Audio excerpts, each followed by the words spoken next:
Hey guys, this is Eileen Phillips. I currently teach biology and 7th grade life science. I was going to go over a tool called Formative that I use in both of those classes.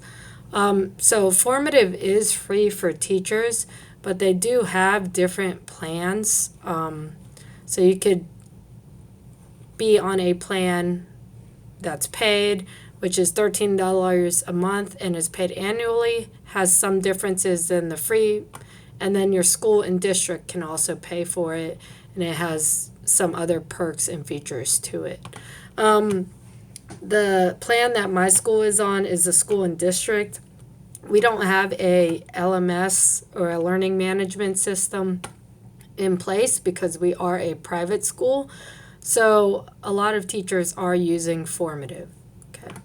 So I'm going to sign in so you guys can see what the login looks like and what the interface looks like.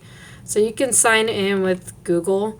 What I really like about Formative is that it gives students feedback instantly, and you can make rubrics and things like that if you are doing short answer that will help students know what they missed on questions, like short answer questions, things like that. So a brief overview of Formative.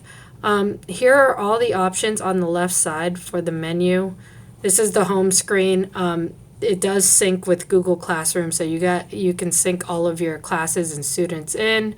There are activities that are out there that you can search for the public outside of your school that people have made, and you can add them and they will show up on here. You can make practice sets, kind of like Quizlet. Reports, you can report student progress on like learning goals, standards, objectives.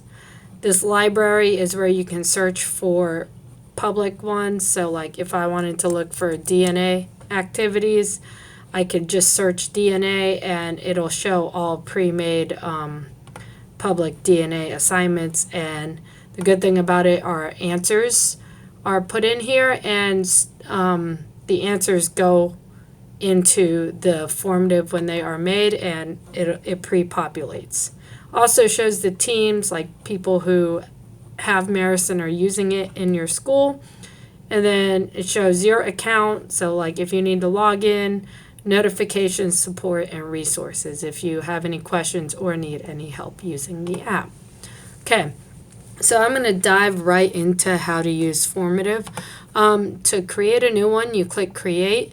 There's many options. You can create a Formative from scratch. You could create lessons, practice sets, common assessments. You can also upload your own content, like from a Google Doc or PDF. You can auto-generate using an AI tool. You can import from Google. I like to do this with Google Forms, and it brings the answers over as well. You can create a YouTube video, create a new class, or create a quick link. I'm going to go through one that I just created. It is called a strawberry lab. We are extracting DNA in biology class, so this is how I chose this for the students to report their answers rather than just doing it on paper and pencil. That way I can give them feedback in a timely manner, and everything's right here and organized. So how I did this was I uploaded my document. I took the text from the document and put it over here on the right, and then I AI generated questions. Now you can change the question type by clicking this button, and you can have different ones. Some perks about it is there's a drawing tool, which would be great for math. When we went over Punnett squares, it was great because I would just put a blank Punnett square in the assignment and the students would just fill it out. So then you go through and you put in all of your answers. You can give partial credit if students get part of the questions right, like matching and short answer. And then there's free response questions. The only bad thing about the free response is if it doesn't match your response exactly, it marks it wrong, and then you have to go in and fix it. So this is kind of what the formative looks like when you are editing it and adding questions. The cool thing is you can preview it as a student. So if you click preview, student preview, it'll come up, and this is exactly what the kids see. So it's nice to see what they are seeing on their end. Okay, so that is what they see. Once you assign it, and I'll go over that in a minute, how to assign it, this shows the progress of the question, and then it'll show each student how they are doing it, and it'll show if they got the question right or wrong. So it'll auto-generate. Like I said before, it'll count all of the free response ones wrong. So you have to go in and fix that. So like if, let me check which one. So this one is a free response question. It would mark it wrong. I would just go in and mark it right, and then just keep on going. And I'll show you what that looks like in a second. Another good thing I like about this are some of the settings, like when you take a quiz or a test. If you go here, you can adjust the settings. You can also adjust it when you assign it. When you assign the assignment, this is the screen that comes up. You can change any of these. I really like the time limit option, scheduling open and close times if you're like doing something remote, and scheduling a due date.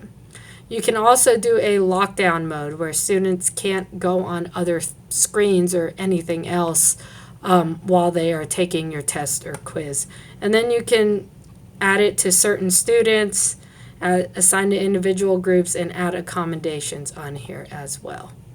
Okay, so I'm going to go back and I'm going to show you guys a little bit of, so I had this Punnett Square extra practice, for instance. It was only 5 questions. You see that this student got this one wrong, okay? So it shows what they put as their response, okay? This one is right, okay? It comes up green when it's right, red when it's wrong. It'll be red for the students. This bar, for the free response, this is where you give them points, you adjust the points, and then you can write feedback down here. And then you can send the feedback, or if you click the arrow, it'll say send the feedback once the assignment is sent back to the students. So those are just some practical ways that I use it. I really like it. I made a list of advantages and disadvantages for formative. So here are some advantages. There's real-time feedback. You get data-driven insights, personalized learning, increased student engagement, flexible assessment options. You can improve communication, track students' growth and progress. It's pretty accessible, and there's a free version.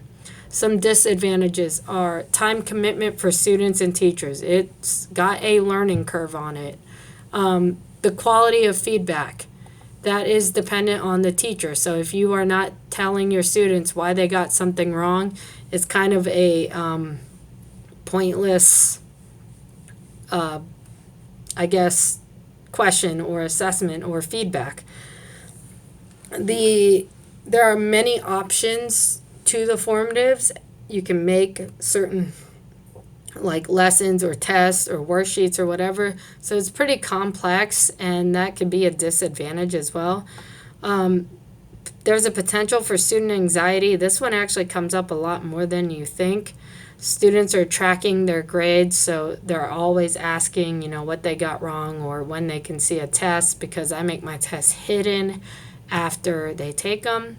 There's limited applicability to real-time scenarios, meaning that there's not a whole lot of face-to-face time. Everything is all online. And there are a good many features that are not available with the free version, like the lockdown browser. But yeah, so that is formative in a quick nutshell.